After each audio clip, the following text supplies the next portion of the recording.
Baik, pada kesempatan kali ini kami kelompok 3 akan menjelaskan tentang materi kemampuan berpikir matematis tingkat tinggi dalam pembelajaran. Untuk materi pertama akan dijelaskan oleh rekan saya. Pentingnya pengembangan kemampuan berpikir matematis tingkat tinggi dalam pembelajaran. Pengembangan kemampuan berpikir matematis tingkat tinggi sangat penting dalam pembelajaran matematika karena mencakup keterampilan kritis, kreatif, pemecahan masalah, dan logis. Pembelajaran yang kontekstual berpusat pada siswa didukung teknologi serta melibatkan kolaborasi guru siswa, terus efektif dalam menumpukan kemampuan ini. Hal ini penting untuk meningkatkan kualitas pendidikan dan membekali siswa menghadapi tantangan zaman. Berpikir matematis tingkat tinggi. Dalam pengertian berpikir matematis tingkat tinggi adalah kemampuan menyelesaikan masalah matematika secara mendalam, kreatif, dan analitis dengan memahami konsep, mengemukakan ide, serta menciptakan solusi baru. Pada indikator yang pertama itu menarik kesimpulan logis, menjelaskan dengan model 3, memperkirakan solusi, menganalisis pola, menyusun dan menguji konjektur, memberikan lawan contoh, dan memeriksa validasi argumen. Fungsi dari berpikir matematis tingkat tinggi yaitu yang pertama meningkatkan pemecahan masalah, kedua itu mendukung keterampilan kognitif tinggi, ketiga mempersiapkan siswa menghadapi tantangan di masa depan. Untuk mode pembelajaran pendukung dalam berpikir matematis tingkat tinggi ini, mode pembelajaran based learning atau PBL efektif meningkatkan kemampuan berpikir tingkat tinggi karena melatih siswa untuk menyelesaikan masalah nyata secara kritis, kreatif, dan kolaboratif. Baik, yang selanjutnya ada jenis-jenis kemampuan berpikir matematis tingkat tinggi dalam pembelajaran. Untuk yang pertama ada kemampuan komunikasi matematik. Kemampuan komunikasi matematik adalah keterampilan menyampaikan dan memahami ide matematika secara lisan, tulisan, dan visual. Menurut Ramelan pada tahun 2012, kemampuan komunikasi ini penting untuk menyampaikan ide secara koheren. Menurut Aryani 2018, kemampuan komunikasi menekankan fungsinya dalam berpikir, menalar, dan mengevaluasi. Menurut Pertiwi pada tahun 2014, kemampuan komunikasi matematis ini mencakup penggunaan representasi secara grafik dan tabel. Dan menurut NCTM pada tahun 2000 menambahkan bahwa komunikasi mendalam mendukung pemecahan masalah dan pemahaman konsep. Yang selanjutnya ada indikator kemampuan komunikasi matematik. Menurut Sumarno pada tahun 2002, indikatornya itu meliputi kemampuan menjelaskan ide secara lisan atau tulisan, membaca, berdiskusi, serta menyatakan peristiwa dengan simbol matematika. Nah, Afifah pada tahun 2018 juga menambahkan aspek seperti menyusun tabel, diagram, dan menjelaskan langkah penyelesaian. Sedangkan menurut NCTM pada tahun 2000 menekankan ekspresi ide melalui berbagai bentuk komunikasi dan penggunaan istilah atau notasi matematika. Yang selanjutnya ada fungsi kemampuan komunikasi matematik. Menurut Ramelan pada tahun 2012 menyebutkan bahwa fungsi utamanya dari komunikasi matematik ini adalah membantu pemahaman konsep. Menurut Pertiwi pada tahun 2014, fungsi kemampuan komunikasi matematik ini menyoroti pengaruhnya terhadap berpikir kritis dan kreatif, serta menurut NCTM pada tahun 2000, kemampuan ini juga mempermudah pemecahan masalah dan meningkatkan keterampilan representasi. Yang selanjutnya ada model pembelajaran yang meningkatkan kemampuan komunikasi. Nah, menurut Aryana pada tahun 2018 terdapat beberapa model yang efektif, yaitu yang pertama ada model PBL atau Problem Based Learning. Nah, Problem Based Learning ini untuk pemecahan masalah nyata. Yang kedua ada TTW atau Think, Talk, Write. Nah, TTW ini digunakan untuk menyusun dan menyampaikan ide. Yang ketiga ada TPS atau Think, Pair, Share. Nah, TPS ini digunakan untuk diskusi bertahap. Dan yang keempat ada model jigsaw. Nah, yang model jigsaw ini digunakan untuk kerjasama dan saling mengajar. Yang selanjutnya ada fungsi kemampuan komunikasi matematik. Menurut Nur Khalifah pada tahun 2018 menunjukkan bahwa komunikasi matematis berhubungan erat dengan kemampuan berpikir kritis. Nah, menurut Aryawan dan Nufus pada tahun 2017 juga menambahkan bahwa komunikasi mendukung pengorganisasian dan refleksi pemikiran yang penting dalam berpikir tingkat tinggi. Selanjutnya, yang kedua kemampuan koneksi matematik. Dalam pengertiannya, kemampuan koneksi matematik adalah kemampuan menghubungkan berbagai konsep matematika, baik dalam disiplin matematika maupun dengan bidang lain. Menurut Siagian, pada tahun 2016, matematika adalah ilmu yang terstruktur sehingga konsep-konsepnya saling berkaitan. Menurut Ruspiani, dalam Sumarmo tahun 2007, menyatakan bahwa siswa harus bisa mengaitkan konsep antara topik dengan bidang lain. Menurut NCTM, pada tahun 2000 menekankan pentingnya memahami hubungan ide matematika secara utuh. Menurut Cosworth, dalam Mandur pada tahun 2013 menyebutkan kemampuan ini mencakup keterkaitan antara pengetahuan konseptual dan prosedural serta penerapannya dalam kehidupan. Ini sejalan dengan Brunner dalam Rules Effendi tahun 1988 yang menyatakan bahwa semua konsep matematika saling terhubung. Selanjutnya, terdapat indikator kemampuan koneksi matematik. Menurut Sumarmo, dalam Rohendi pada tahun 2013 menyatakan bahwa indikator kemampuan koneksi matematik meliputi kemampuan menemukan hubungan antara presentasi, antar topik, serta penerapannya dalam kehidupan. Menurut Cosworth, dalam Mandur pada tahun 2013 menambahkan kemampuan menghubungkan konsep dan prosedur serta menggunakan matematika di topik lain dan kehidupan nyata. Menurut NCTM pada tahun 2000 menyebutkan indikator seperti mengenali hubungan antara ide matematika dan menerapannya di luar matematika. Selanjutnya terdapat fungsi kemampuan koneksi matematik. Menurut Sumarmo dalam Rohendi pada tahun 2013, kemampuan koneksi matematik membantu membangun pemahaman konseptual. Menurut Cosworth dalam Mandur pada tahun 2013 menyatakan bahwa kemampuan koneksi matematik menciptakan pembelajaran yang koheren. Dan menurut Brunner dalam Rules Effendi pada tahun 1988 menyatakan bahwa kemampuan koneksi matematik mendorong berpikir kritis. Selanjutnya, fungsi lainnya menurut NCTM pada tahun 2000, kemampuan koneksi matematik dapat meningkatkan motivasi belajar dan mendukung pembelajaran berbasis konteks. Selanjutnya, model pembelajaran yang meningkatkan kemampuan koneksi matematik. Terdapat beberapa model yang efektif dalam meningkatkan kemampuan koneksi matematik, yaitu yang pertama CTL. Menurut Johnson pada tahun 1999, mengaitkan konsep dengan dunia nyata meningkatkan pemahaman. Yang kedua, PBL, Problem Based Learning. Menurut Barrow, pada tahun 1986 menyatakan model ini mengembangkan analisis dan koneksi antar konsep. Ketiga, inquiry. Menurut Dewey pada tahun 1933 menekankan pentingnya pemahaman langsung untuk membangun koneksi. Yang keempat, PJBL, Project Based Learning. Menurut Thomas pada tahun 2000 menyebut model ini mendorong integrasi konsep secara nyata. Yang terakhir, RMA. Menurut Fredwenta pada tahun 1991 menekankan pentingnya konteks nyata agar konsep lebih mudah dipahami.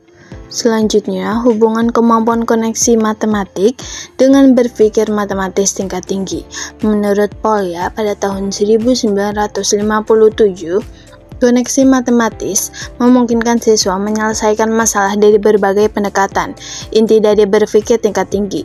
Menurut Hibbert dan Levert pada tahun 1986 juga menyatakan bahwa koneksi matematik memberikan fleksibilitas berpikir dan membantu siswa berpindah antara presentasi.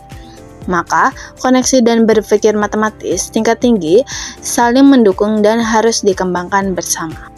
Yang terakhir, kemampuan penalaran matematik. Dalam pengertiannya, penalaran adalah proses berpikir untuk menarik kesimpulan berdasarkan data atau pertanyaan yang telah terbukti. Menurut Suherman dan Winata Putra pada tahun 1993 dan menurut Sadik pada tahun 2004. Selanjutnya, menurut Lestari dan Yuda Negara pada tahun 2015 dan Mofidi dan kawan-kawan pada tahun 2012. Dalam pembelajaran matematika, penalaran diperlukan untuk menganalisis situasi, membuat asumsi logis, dan menjelaskan ide, serta menyimpulkan.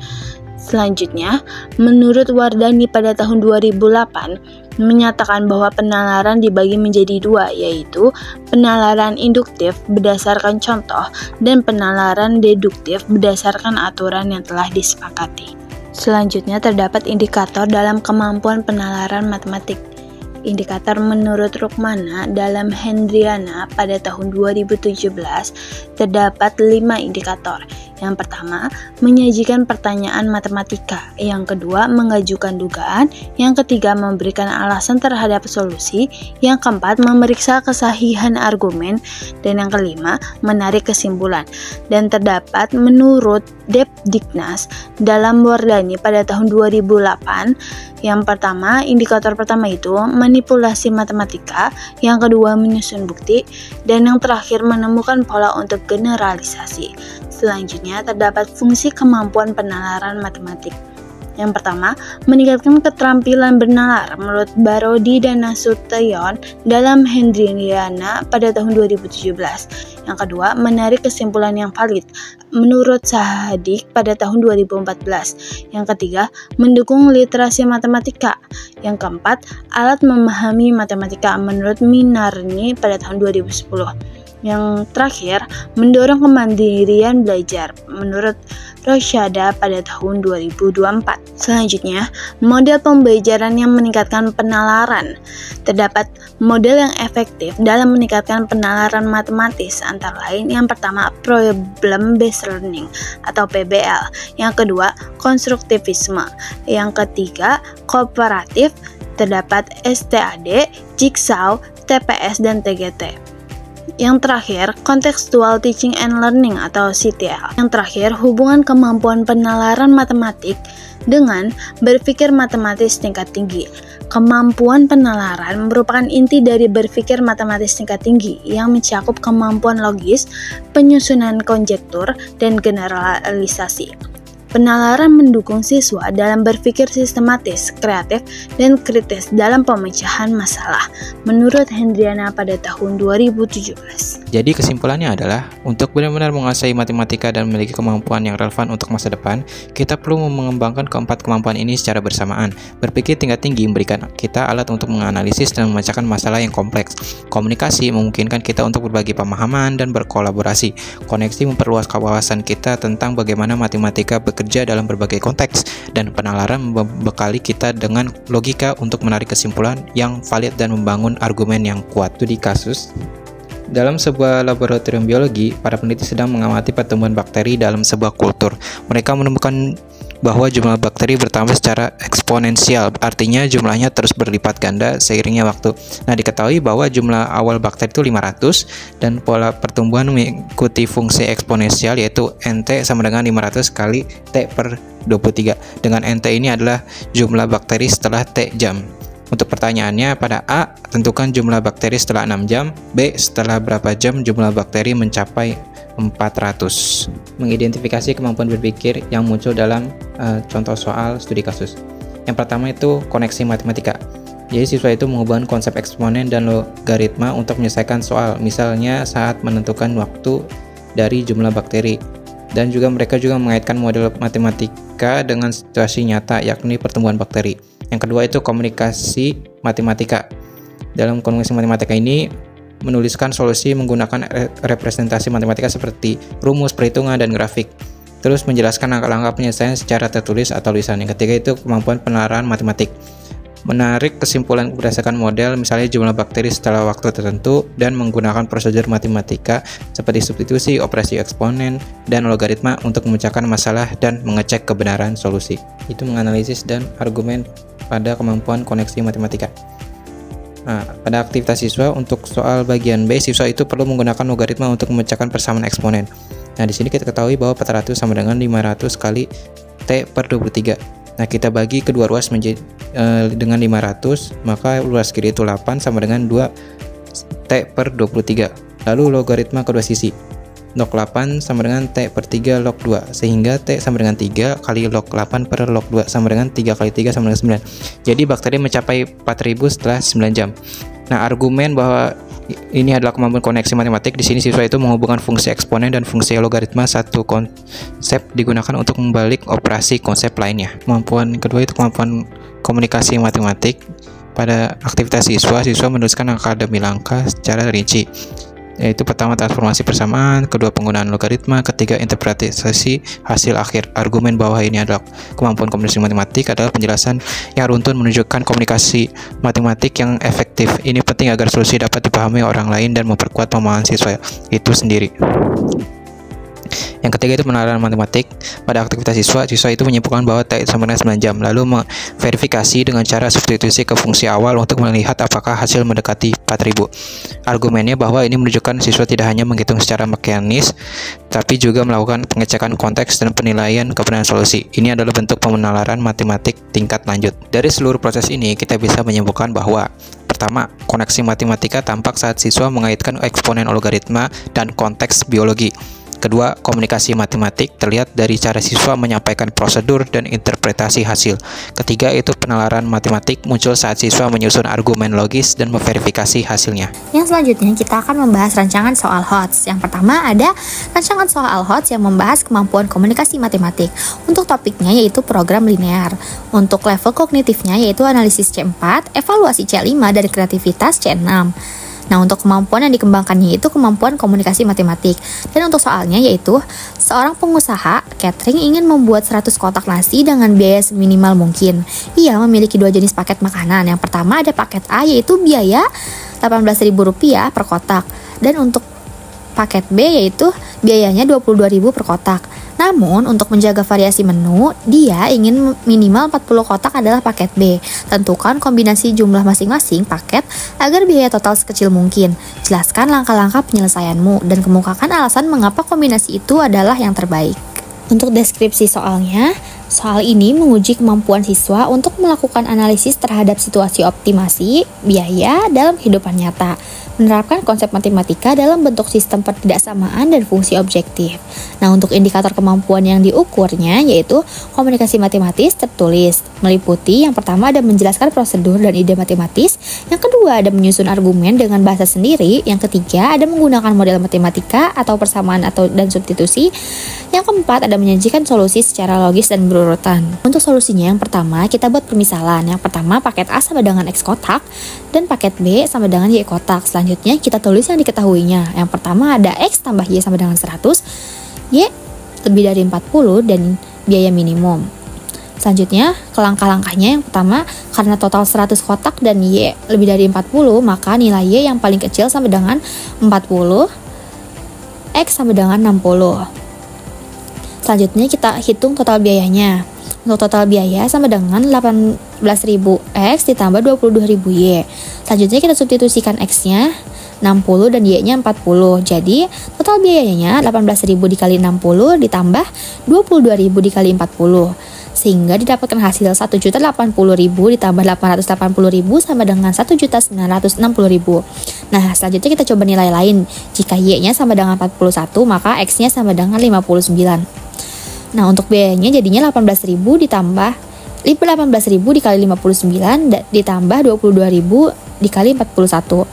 Dapatkan hasil 1.062.000 ditambah 902.000 sama dengan 1.964.000. Nah, selanjutnya kita buat pemisahan Y-nya sama dengan 42. Nah, ternyata jika Y-nya sama dengan 42, maka total harganya akan lebih mahal. Jadi kesimpulannya, kombinasi termurah adalah 60 kotak paket A dan 40 kotak paket B. Dengan biaya total biayanya itu Rp1.960.000. Selanjutnya, alasan atau konteks soal ini merupakan HOTS, yaitu yang pertama analisis C4. Siswa harus memecah masalah, menganalisis batasan dan membuat strategi perhitungan. Yang kedua evaluasi atau C5. Harus membandingkan beberapa alternatif biaya. Yang ketiga kreativitas atau C6. Mengkomunikasikan pemikiran dengan argumentasi matematis, logis dan sistematis. Nah, soal ini juga tidak sekedar menghitung tetapi menuntut pemahaman konteks, pertimbangan batasan dan kemampuan menyampaikan hasil secara sistematis. Contoh soal kemampuan koneksi. Pada topik penggunaan konsep fungsi kuadrat dalam konteks pengolahan lahan. Level kognitifnya itu analisis C4, evaluasi C5, dan kreasi C6. Ini berarti soal ini menantang kita untuk tidak hanya memahami, tetapi juga menganalisis, mengevaluasi, dan menciptakan solusi. Soalnya itu, seorang petani memiliki lahan berbentuk persegi panjang dengan luas 1.200 meter persegi. Ia ingin membagi lahan tersebut menjadi 2 bagian, satu bagian untuk menanam padi dan satu bagian lagi untuk kolam ikan.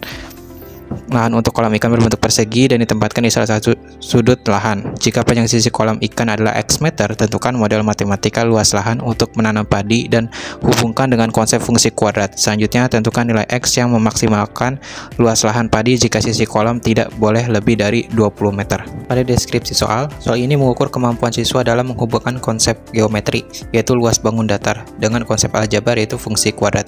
Melalui konteks pengelolaan lahan pertanian dalam kehidupan sehari-hari, siswa diminta untuk membuat model matematika dari situasi nyata, menganalisis hubungan antara panjang sisi kolam dan luas sisa lahan untuk menanami padi, serta menentukan nilai optimal dalam batasan tertentu. Soal ini juga menentukan siswa untuk menafsirkan makna hasil perhitungan dalam konteks pertanian secara logis dan relevan. Nah, indikator kemampuan yang diukur itulah menurut Oxford 1995, indikator kemampuan koneksi matematis meliputi beberapa hal penting. Yang pertama itu menghubungkan konsep matematika antara topik dalam matematika itu sendiri. Dalam soal ini kita menghubungkan konsep luas persegi panjang dan persegi dengan fungsi kuadrat. Yang kedua itu menghubungkan matematika dengan disiplin ilmu lain. Meskipun tidak terlalu eksplisit di soal ini, kita bisa melihat bagaimana matematika diterapkan dalam konteks pertanian. 3. Menghubungkan matematika dengan kehidupan sehari-hari. Ini fokus utama soal ini, bagaimana matematika membantu petani dalam mengelola lahannya. Solusi dari soal tersebut yaitu pertama menyusun model matematika, yaitu menentukan total luas lahan itu 1200, luas kolam X kuadrat M kuadrat, karena bentuk kolam ada persegi maka luas lahan padi itu LX sama dengan 1200 dikurang X kuadrat. Yang kedua menentukan nilai yang memaksimalkan luas padi. Fungsi LX sama dengan 1200 kurang X kuadrat adalah fungsi kuadrat terbuka ke bawah karena koefisien X kuadrat itu negatif. Nilai maksimum fungsi ini terjadi saat minimum. Namun konteks menyatakan bahwa X lebih dari 0 dan kolam tetap harus dibangun. Jadi kita tidak bisa ambil X sama dengan 0. Maka semakin kecil X, semakin besar LX. Jika ini memaksimalkan luas padi, maka nilai X harus sekecil mungkin. Misalnya jika kolam dibatasi minimum sisi 1 meter, X sama dengan 1, maka L1 itu sama dengan 1200 dikurang 1 pangkat 2 sama dengan 1199 meter kuadrat. Jika diminta nilai yang menghasilkan luas padi tertentu, misalnya LX sama dengan 1200, maka 1200 kurang X kuadrat sama dengan 1000. Nah, X kuadrat itu sama dengan 200, X-nya maka akar dari 200 itu mendekati 14,14 meter persegi. Jika ingin tahu luas minimal lahan padi saat kolam seluas mungkin, sisi kolam X sama dengan 20, X sama dengan 20, maka L20 sama dengan 1100 dikurang 400 sama dengan 800 meter persegi. Nah, alasan konteks soal ini merupakan soal HOTS. Yang pertama C4 analisis. Siswa itu harus memahami hubungan antara bentuk lahan dan fungsi kuadrat yang mewakili sisi lahan padi. Yang kedua itu C5 itu pada evaluasi. Siswa mengevaluasi nilai yang memaksimalkan luas lahan padi termasuk batas maksimal panjang sisi kolam. C6 itu kreasi. Siswa itu harus membuat model matematika, menyederhanakan dan menganalisis soal optimal. Yang terakhir, terdapat rancangan soal HOTS pada kemampuan penalaran matematik. Topiknya mengenai penerapan matematika dalam kehidupan sehari-hari. Level kognitifnya, analisis C4 dan evaluasi C5. Kemampuan yang dikembangkannya yaitu kemampuan penalaran matematis. Soalnya, di sebuah peternakan sapi perah, susu dari 4 kelompok sapi A, B, C, dan D dikumpulkan secara berkala ke dalam botol 2,5 liter. Botol-botol susu tersebut dikumpulkan dengan jadwal berbeda untuk setiap kelompok, yaitu kelompok A dikumpulkan setiap 2 hari, kelompok B setiap 3 hari, kelompok C setiap 5 hari, dan kelompok D setiap 7 hari. Dalam sekali pengambilan, rata-rata banyaknya botol susu yang diperoleh yaitu pada kelompok 1 20 botol, pada kelompok B 35 botol, pada kelompok C 55 botol, dan pada kelompok D 80 botol. Berapa liter susu sapi yang didapatkan dari keempat kelompok tersebut selama 2 minggu? Jika kapasitas maksimal penyimpanan susu di peternakan adalah 45 liter per hari, hitunglah berapa liter susu yang akan terbuang. Selanjutnya, deskripsi soal. Soal ini menguji kemampuan siswa untuk melakukan analisis terhadap situasi optimasi kapasitas dalam kehidupan nyata, menerapkan konsep matematika dalam bentuk aritmatika terapan dan analisis data. Siswa diminta menentukan total liter susu yang dikumpulkan dalam 14 hari dari beberapa kelompok dengan jadwal yang berbeda. Kemudian mengevaluasi apakah seluruh susu dapat disimpan berdasarkan batas kapasitas penyimpanan per hari, dan menghitung berapa liter susu yang akan terbuang jika ada yang kelebihan. Selanjutnya, indikator kemampuan yang diukur. Menurut Rukmana dan Hendrina pada tahun 2017, indikator yang paling sesuai dengan soal tersebut dengan indikator kemampuan penalaran matematisnya yaitu yang pertama, mengajukan dugaan. Memprediksi beberapa kali masing-masing kelompok sapi ini akan menghasilkan susu dalam 14 hari. Dugaan ini melibatkan pemikiran logis dan pengamatan pola. Yang kedua, memberikan alasan terhadap beberapa solusi. Setelah membuat dugaan, diminta memberikan penjelasan yang logis terhadap langkah-langkah perhitungannya. Yang ketiga, menarik kesimpulan atau melakukan generalisasi, menyimpulkan berapa liter susu diperoleh dan membandingkannya dengan kapasitas maksimal harian untuk menentukan apakah ada susu yang terbuang atau tidak.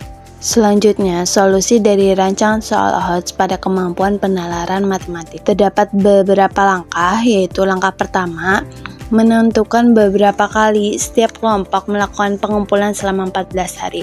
Dari soal diketahui bahwa kelompok A itu mengumpulkan setiap 2 kali, sehingga 14 dibagi 2 itu sama dengan 7, sehingga pada kelompok A itu mengumpulkan sebanyak 7 kali selama 14 hari. Selanjutnya pada kelompok B itu setiap 3 hari, sehingga 14 dibagi 3 itu sama dengan 4.